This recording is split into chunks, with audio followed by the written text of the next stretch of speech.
Assalamualaikum warahmatullahi wabarakatuh. Kami dari kelompok manajemen akan menganalisis fungsi-fungsi manajemen di Kopi Maju Jaya. Saya Rio dan rekan saya Rizal. Saya Nasta, Pak Israsya Nastain. Akan membedah bagaimana perusahaan ini beroperasi. Yang pertama ada fungsi perencanaan atau planning.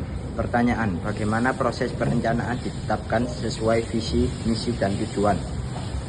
Di Kopi Maju Jaya, visi mereka adalah menjadi kedai kopi lokal terbaik di kota ini.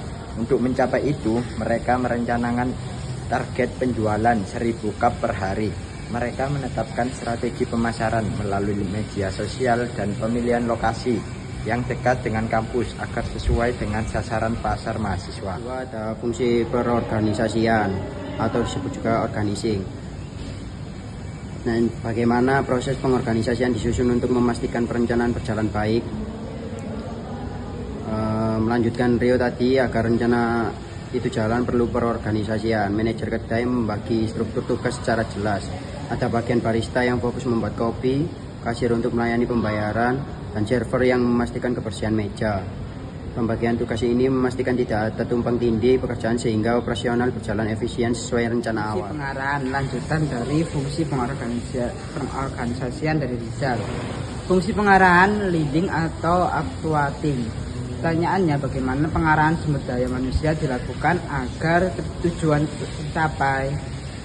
Selanjutnya adalah pengarahan. Manajer Kopi Maju Jaya melakukan pengarahan setiap pagi melalui briefing singkat.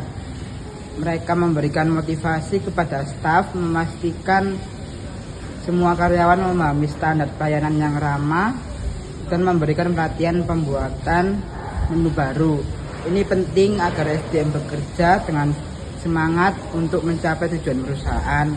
Terakhir adalah fungsi pengawasan atau juga controlling. Pertanyaan, bagaimana pengawasan dilakukan untuk menjamin perencanaan berjalan baik? Terakhir adalah pengawasan. Mereka melakukan pengecekan stok bahan baku setiap malam dan mengevaluasi laporan penjualan harian. Jika target 100 cup tidak tercapai, mereka akan mencari tahu penyebabnya. Betul. Selain itu, mereka juga melihat ulasan pelanggan di Google Maps. Jika ada komplain soal rasa, itu jadi bahan pengawasan untuk memperbaiki kinerja ke depannya. Itulah analisis fungsi manajemen dari kelompok kami. Sekian video dari kami. Mohon maaf jika ada hal yang tidak berkenan dalam penyampaian ini. Kami akhiri. Terima kasih. Salam.